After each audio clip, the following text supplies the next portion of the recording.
Good evening, Guam. I'm Jess Lujan. Welcome to this edition of The Buzz. Exciting show tonight. Former colleague, twin brother, they call us, down at the legislature, 27th and 28th. Huh? That's right.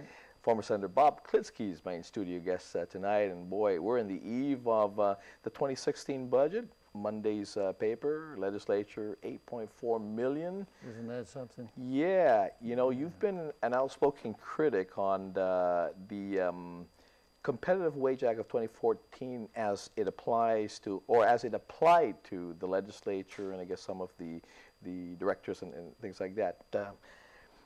Bob, again, most people that know you, a physical conservative. You might say that.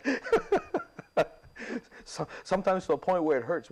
I hated having meetings in your office because we had to stand the whole time. But anyway. And we had to bring our own cars. But anyway, yeah. You know, you've been an outspoken critic for going on a year now, just about. That's true. So just to refresh our recollections as to what happened, Jess, on the 21st of November last year, in about an hour, senators increased their salaries almost $25,000 a year. And they did it so quickly that they made it effective almost a year before they met. They made it retroactive, so they waltzed out of there with a huge retroactive payment.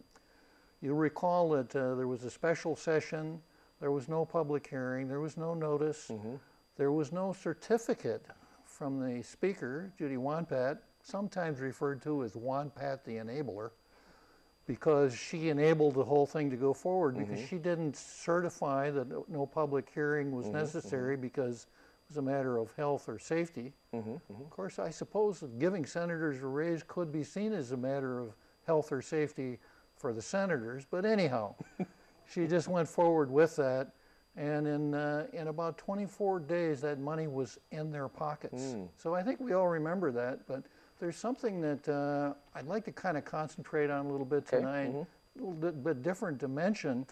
If I could have your permission to mix some metaphors. Of course, as your twin brother, I always allow you to do that. Thank you, sir. Thank you very much. So we start out with the Wonpat 10 and confession.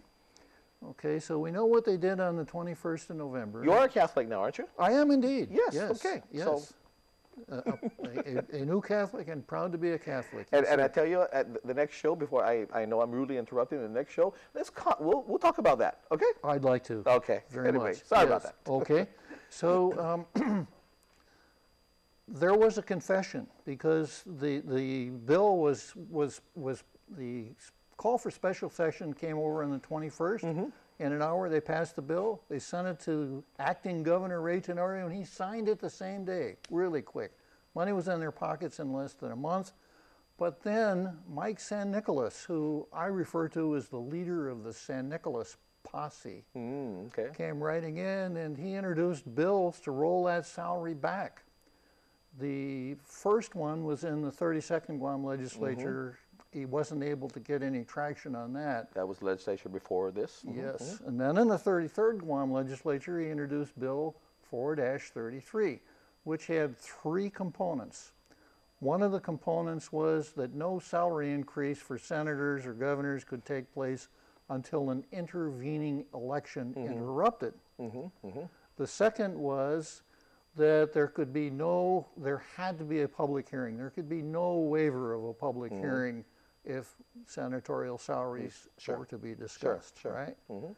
And the third part of the bill was to roll the salaries back to $60,880. And I'd like to stop here for just a second and say, senators, I'm going to ask again, why not roll that salary back to $60,880? And I would even do an analysis, Jess. If there are 5 people in the San Nicolas posse, only 3 of the others of the Wonpat 10 need to come over and join the posse and purge themselves of what they did and probably walk out as heroes, greatly enhancing their prospects come next November. So if 3 do it, then the other 7 are kind of left. But we know how the process works. If you have 8, now wouldn't you want to secure a possibility of a veto and an override? Well, I don't think the governor would veto a bill that rolled senator's salary back. It doesn't seem to, it's possible as a matter of law, but it doesn't seem very likely, does it? Yeah. Well, you know, I mean, it's probably as likely to happen as well, not saying as a bill to pass, because again, you and I are there, okay, and we know kind of how this works. I mean, I'm hoping, and as you're saying, you're appealing to the senators again to maybe, you know, have some new insight, or you know, and look at what's happening around us and say, you know, maybe I didn't quite do it at the right time or something, right? You know, but we know also that, you know, should this again happen later on as we turn the year, we get into the election year, the election mode, a bill may be introduced again, and not counting numbers. You know, if you're not counting numbers, if the same senator introduced it or another senator say, hey, look, you know, I'm going to introduce it anyway because I can campaign on this. And if you're not sure, you know, you have the numbers, as you said, if you don't, if you're not sure you have the 8, but I'm still going to introduce it anyway because I can say, well, this is what I've done. That's how I can, I can purge myself from the group and say, well, this is what I've done. And it's up to the majority, it's up to maybe 7 more, get 7 more and come see my way. So for those 3, you know, that might come over from the WANPAT 10 to St. Nicholas Posse, you know, it's a matter of survival. Sure. From where I see it right now. So going on then with the confession, Jess, when they entertained Bill 4-8033, they passed that portion of the bill that said no raises until after the next election. And they passed that portion of the bill saying no raises without a public hearing. So that's a confession. What they're saying is that what we did on November 21st was so wrong that we don't want anybody to ever do it again, including us. Including us, yeah, okay. So would you consider then that, is that a venial sin or a mortal sin at this point? Well, through the confession, what are their penance? We'll find out in November. It may have been a mortal sin. A mortal sin. Yeah. Okay. So then we come to penance, you know. So the penance was the first section of the bill, rolling the salary back.